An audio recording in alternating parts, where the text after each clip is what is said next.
Here on this earth, there is a place with vast lands, breathtaking natural beauty, and a remarkable history. On this very land, extraordinary events took place, events that will continue to be read about on the pages of history as the ages go by.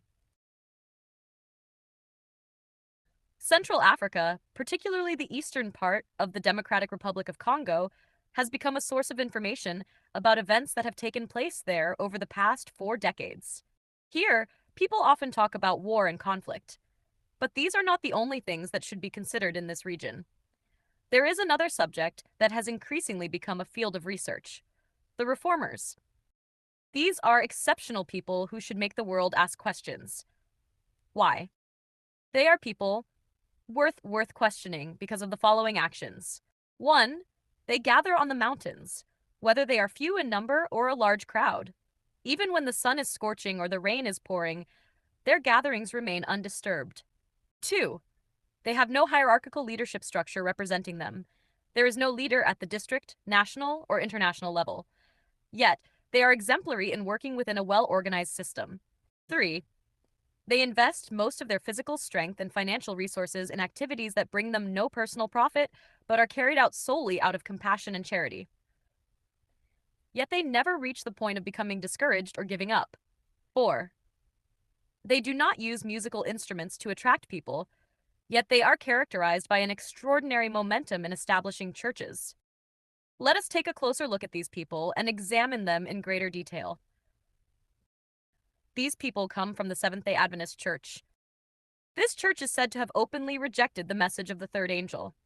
One of the unforgettable episodes in its history is the Minneapolis Conference in Minnesota, where the message of justification by faith was presented but was strongly opposed. Nearly a century later, another new teaching emerged within the Seventh-day Adventist Church. It too was opposed, causing upheaval. In 1975, in the highlands of Rwanda, west of the city of Goma in eastern Congo, a man named Witsibagura arose. He was moved by a spirit to study the Holy Scriptures and to preach a message that led to a division within the local Seventh-day Adventist church in that area. He and his followers left the church and remained on the mountains where they had been worshiping, calling themselves reformers. Although they had separated from what they considered an apostate church, they had no clearly defined principles for which they were contending. In fact, they had removed some of the sacred principles themselves, including tithes and offerings. They had completely done away with them. These people were initially characterized by spiritual fervor and revival, but after only 5 years, they had already grown cold and lost their spiritual zeal. Apart from Rwitsibagura, the other preachers in this movement retained a form of paganism that was even worse than what they had practiced before becoming involved in it. Rwitsibagura immediately moved to Uganda. His history in eastern Congo ends there. Let us move on to another page of this history. We now come to the year 1982. At that time, Neil C. Wilson was serving as president of the General Conference.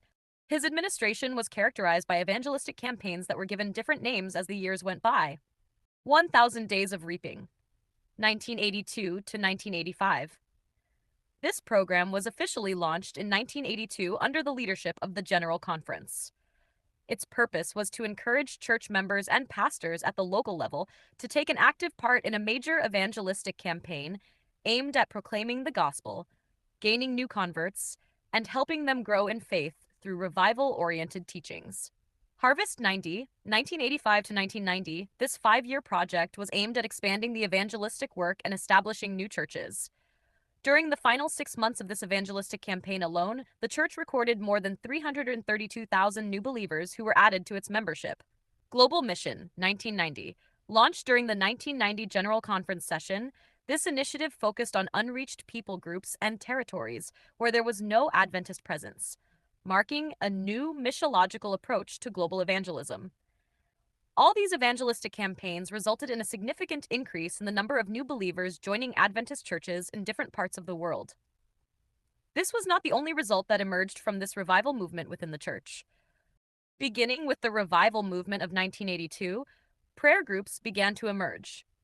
These were small groups of believers who came together for prayer and the study of the Holy Scriptures. These believers be deep and devoted students of the Bible. They were also among the first to show a strong interest in reading the books of the Spirit of Prophecy, which had remained stored away in cupboards for many years. The books of the Spirit of Prophecy were then brought to light and read extensively. Among the first to become widely known were The Great Controversy, Steps to Christ, and Preparation for the Latter Rain, which was available in Kinyarwanda, along with many other books that are not listed here. This study of the Holy Scriptures brought new light and significant changes to the Seventh-day Adventist Church. This revival movement took place specifically in the eastern part of the Democratic Republic of the Congo, particularly in the mountainous areas of Masisi, Rutshuru, and Kalehe. It would not have been easy for everyone to believe that what God was about to do for the world would come from those remote, rural hills of Central Africa. Yet, because God loves Africans as well, it should come as no surprise that he might choose to use people who are ordinarily regarded as insignificant and despised. Another reason this subject deserves deeper consideration is the prophetic statements concerning Africans and the way in which they are connected to the final privilege of salvation. In her book Christian Service, on page 218, Ellen G. White prophesied, "The day is coming when the kings and the lordly men of the earth would be glad to exchange places with the humblest African who has laid hold on the hope of the gospel." There was something else that deserved serious consideration about this movement, which had a distinctive character. Generally, many revival movements arise within the church, but after a short time, they completely lose their momentum. However, considering that the revival which began in 1982 in Eastern Democratic Republic of Congo continued to gain momentum as the years went by, it became evident that this movement had come with great force and was destined to bring about significant changes. Here is how the periods unfolded, with each successive period bringing a new work through this awakened group, involving changes that affected the Adventist Church, other religious denominations, and the world at large. In 1982, prayer groups emerged. They prayed and studied the Holy Scriptures. In 1987, they began preaching the gospel in remote areas, beyond the confines of their own churches.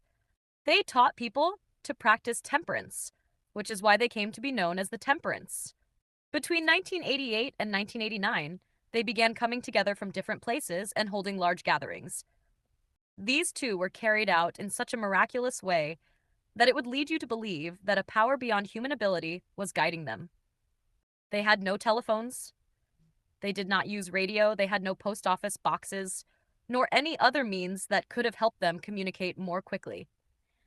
Yet they held large gatherings attended by people who had traveled from very distant places. Even when they gathered together, they were so numerous that the preacher's voice could not reach everyone, and they were poor people who could not afford speakers.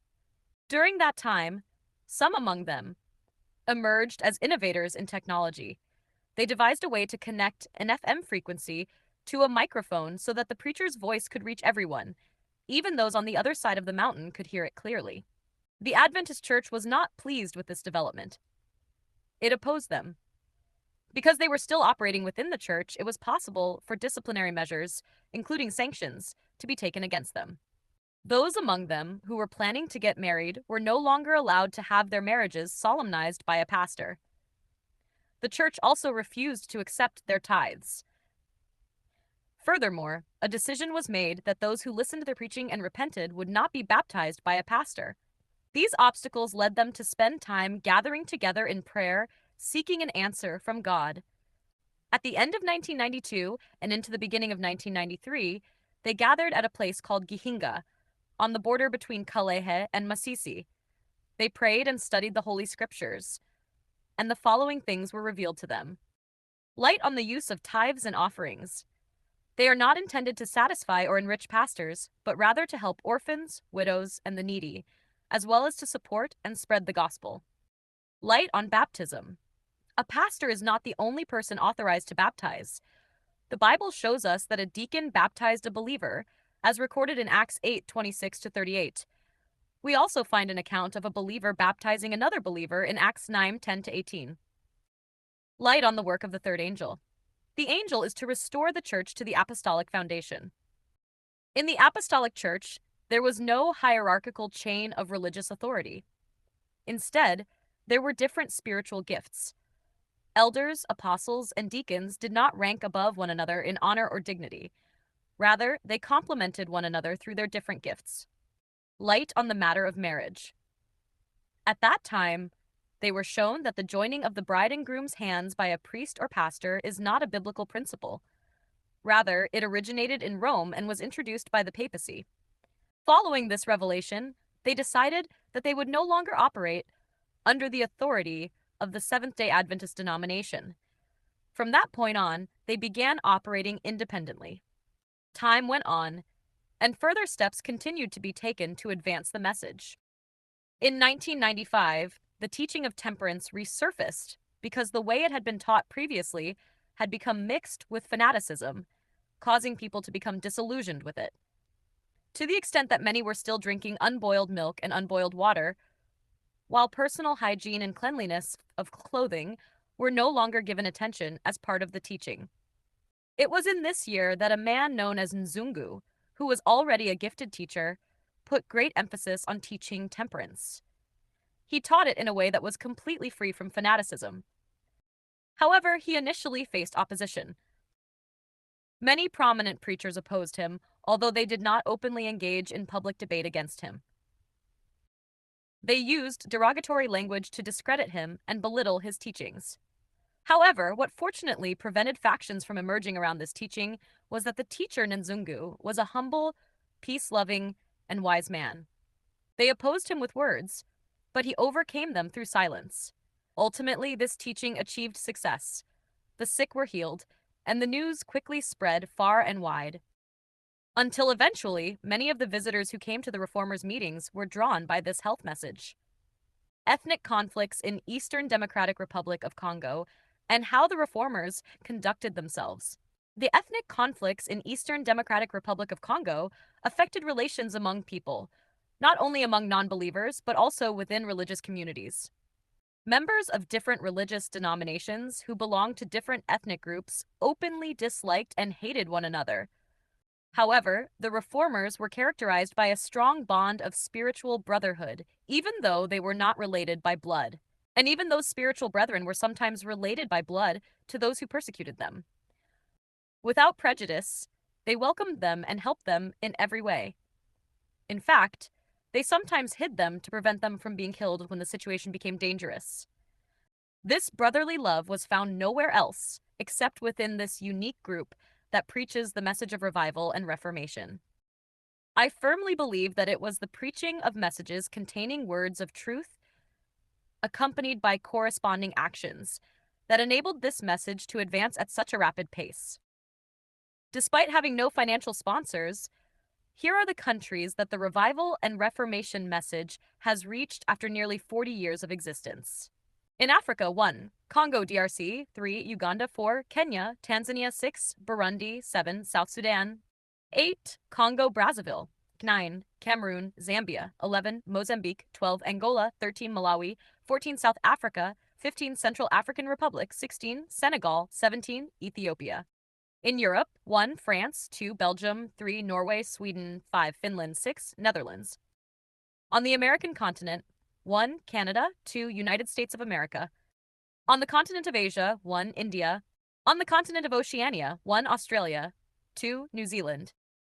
The challenges they faced and how, through prayer, they overcame them in miraculous ways. 1. The stars who were once admired, preachers with remarkable gifts, fell, but the message did not fall. Instead, other gifts arose in their place, surpassing them in excellence and influence. 2. The church used force to oppose them, but it was all in vain. At the beginning of the ministry, during the 1980s and 1990s in Eastern Democratic Republic of Congo, the Seventh-day Adventist Church used physical force, beating those who preached the message. Later, this church chose to oppose them by bringing false accusations against them before the authorities. However, these actions led many believers who witnessed what was happening to leave those churches and join this message. 3. Divisions within the movement. Beginning in the 1990s, divisions began to emerge within the revival and reformation message. These other factions gradually became fragmented and eventually collapsed. Nevertheless, the revival and Reformation message itself has continued to experience rapid growth and remarkable progress to this day. 4. Temperance was opposed, but eventually achieved outstanding victory.